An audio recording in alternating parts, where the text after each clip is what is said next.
ଗଳ୍ପ ସମ୍ଭାରର ଦ୍ୱିତୀୟ ପର୍ଯ୍ୟାୟକୁ ମୁଁ ଜାହ୍ନବୀ ଆପଣମାନଙ୍କୁ ସ୍ୱାଗତ କରୁଛି। ଆମ ମାତୃଭୂମି ଓଡ଼ିଶା ପ୍ରାକୃତିକ ବୈଭବରେ ପରିପୂର୍ଣ୍ଣ। ସତେକି ପ୍ରକୃତି ବିନା କାର୍ପଣ୍ୟରେ ତା ହାତ ମୁଠା ଖୋଲିଦେଇ ଅଜାଡ଼ି ଦେଇଛି ବୈଭବତକ। ଚିରସ୍ରୋତା ନଦୀ, ଘଞ୍ଚ ଜଙ୍ଗଲ, ପର୍ବତମାଳା, ଗିରିଶୃଙ୍ଗ, ଉଷ୍ମ ପ୍ରସ୍ରବଣ, ଚିଲିକା ପରି ହ୍ରଦ ଆଉ ତା ସହିତ ବିସ୍ତୀର୍ଣ୍ଣ ବେଳାଭୂମି କରିଛନ୍ତି ଓଡ଼ିଶାକୁ ଶ୍ରୀମଣ୍ଡିତ। ଗଳ୍ପ ସମ୍ଭାରର ଦ୍ୱିତୀୟ ପର୍ଯ୍ୟାୟର ପ୍ରତ୍ୟେକଟି ଗଳ୍ପ ଓଡ଼ିଶାର ଗୋଟିଏ ଗୋଟିଏ ପ୍ରମୁଖ ନଦୀକୁ ସମର୍ପିତ। ଓଡ଼ିଆ ନବବର୍ଷର ଶୁଭେଚ୍ଛା ସହ ଆଜିର ଗଳ୍ପ ନବବର୍ଷର ସଂକଳ୍ପ ସମର୍ପିତ ନଦୀ ଚିତ୍ରୋତ୍ପଳାକୁ। ଚିତ୍ରୋତ୍ପଳା ନଦୀଟି ମହାନଦୀର ଏକ ଶାଖା ନଦୀ। ଏହାର ଉତ୍ପତ୍ତି ସ୍ଥଳ କଟକର ସାଲେପୁର ଜିଲ୍ଲା। ପ୍ରାୟ 5ରୁ 6 କିଲୋମିଟର ପରେ ଏହା ବିଭାଜିତ ହୋଇଛି ଆଉ ଗୋଟିଏ ନଦୀରେ। ନଦୀଟିର ନାଁ ଲୁଣା। ପ୍ରାୟ 50 କିଲୋମିଟର ପ୍ରବାହ ହେଲା ପରେ ପାରାଦୀପ ପାଖରେ ପୁନଃ ନିଜର ଶାଖା ନଦୀ ଲୁଣା ସହ ମିଶିଛି ଚିତ୍ରୋତ୍ପଳା। ତେବେ ଆଜିର ଗଳ୍ପ ନବବର୍ଷର ସଂକଳ୍ପ ସମର୍ପିତ ନଦୀ ଚିତ୍ରୋତ୍ପଳାକୁ। ସେଦିନ ଥିଲା ଜାନୁଆରୀ 1, ଇଂରେଜୀ ନବବର୍ଷର ସକାଳ। ସେଥିରେ ପୁଣି ଦିନଟି ରବିବାର। ଲାଗୁଥିଲା ହାଲକା ଶୀତୁଆ ସେ ସକାଳଟି ସତେ ଯେମିତି ଆଉ ଟିକେ ଘୁମେଇ ପଡ଼ିଛି। ନୀତିଦିନିଆ ଦିନଚର୍ଯ୍ୟାର ସହଳ ଚଞ୍ଚଳ ପାଦଗୁଡ଼ିକ ଆଜି ଟିକିଏ ଅଳସି ଯାଇଛନ୍ତି। ଏକଥାଟା କିନ୍ତୁ ରୁକ୍ମିଣୀ ପାଇଁ ପ୍ରଯୁଜ୍ୟ ନଥିଲା। ବର୍ଷକ 12 ମାସି 365 ଦିନ ସକାଳ 3ଟାରୁ ଉଠି ଗାଈ ଦୁହିଁ ଯେମିତି ହେଲେ ତାକୁ ଓଖର ପହଞ୍ଚାଇବାକୁ ପଡ଼ିଥାଏ କର୍କଟ ରୋଗୀଙ୍କ ପାଇଁ ଉଦ୍ଦିଷ୍ଟ ଦାତବ୍ୟ ଅତିଥି ଭବନଟାରେ। ସ୍ୱାମୀ ପାଞ୍ଚନନା ଆଜିକୁ 5 ବର୍ଷ ହେଲାଣି ଆରପାରିକୁ ଗଲା ଦିନୁ ସବୁ କାମଭାର ତାରି ଉପରେ। ଅବଶ୍ୟ ପୁଅ ପଦିଆଟି କାମରେ ତାକୁ ବହୁତ ସାହାଯ୍ୟ କରିଦିଏ। ଗାଈ ମଇଁଷିମାନଙ୍କ ଖାଇବା ପିଇବା ବୁଝିବାଠୁ ଆରମ୍ଭ କରି ହାଟରୁ ଦାନ କିଣିବା, ଦରକାର ପଡ଼ିଲେ ଗୁହାଳ ସଫା, ପଶୁ ଡାକ୍ତର ଡାକିବା, ସବୁଥିରେ ପଦିଆର ସହଯୋଗ ଥାଏ। ସିଏ ଜାଣ ରୁକ୍ମିଣୀର ଡାହାଣ ହାତ। ଆଜି ପଦିଆ ବି ଘୁମେଇ ପଡ଼ିଛି।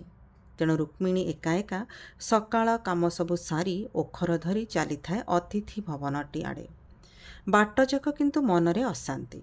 ସାରା ସଂସାର ମଜା କରିବେ, ମଉଜ କରିବେ, କେଉଁଦିନ ଇଚ୍ଛା ନହେଲେ ଅଳସୁଆରେ ଟିକେ ଘୁମେଇ ପଡ଼ିବେ, କିନ୍ତୁ ତା ପାଇଁ ସବୁ ମନା। ସେ ଅଟକି ଗଲେ ଗଲା, ସରିଲା। ଟିକେ ଉଛୁର ହେଲେ ମ୍ୟାନେଜର ବାବୁର ଯେଉଁ ତାଗିଦା। ଛାଡ଼, ଭାଗ୍ୟ ଛୋଟ ଯାହାର ତା କଥା କାହିଁ ବିଚାର।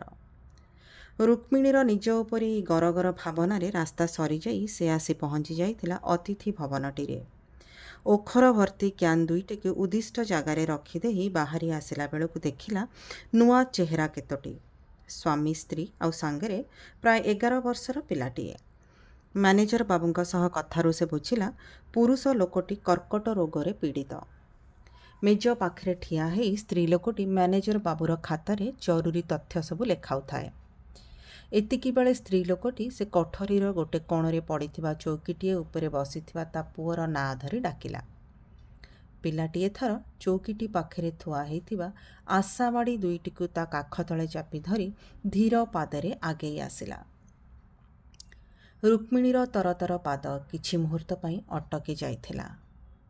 ଆହା, ସ୍ୱାମୀଟିଏ ଦୁରାରୋଗରେ ପୀଡ଼ିତ, ସେଥିରେ ପୁଣି ପିଲାଟି ଯେ।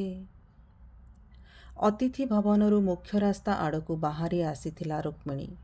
ମନରୁ କିନ୍ତୁ ପୋଛି ପାରୁ ନଥିଲା ଦେଖି ଆସିଥିବା ସେ ପରିବାରଟିକୁ। ରାସ୍ତା ସରି ସରି ଆସୁଥାଏ, ଆଉ ତା ସହିତ ରୁକ୍ମିଣୀ ମନରେ ସଂକଳ୍ପଟିଏ ଆକାର ନେଉଥାଏ।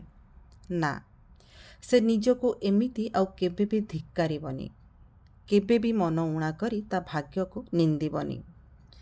ଅକାଳରେ ସେ ସ୍ୱାମୀହରା ହେଇଛି ସତ, ହେଲେ ପଦିଆ ପରି ଦୁଃଖର ସୁଖର କର୍ମଠ ପିଲାଟି ଯୋଗୁଁ ସଂସାର ତାର ଗଡ଼ି ଚାଲିଛି ସୁରୁଖୁରୁରେ।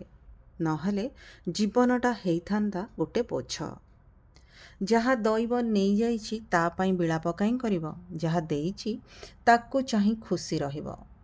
ଏଇ କିଛି ସମୟ ପୂର୍ବରୁ ଦେଖି ଆସିଥିବା ସେ ପରିବାରଠୁ ତ ତା ଅବସ୍ଥା ଢେର ଭଲ।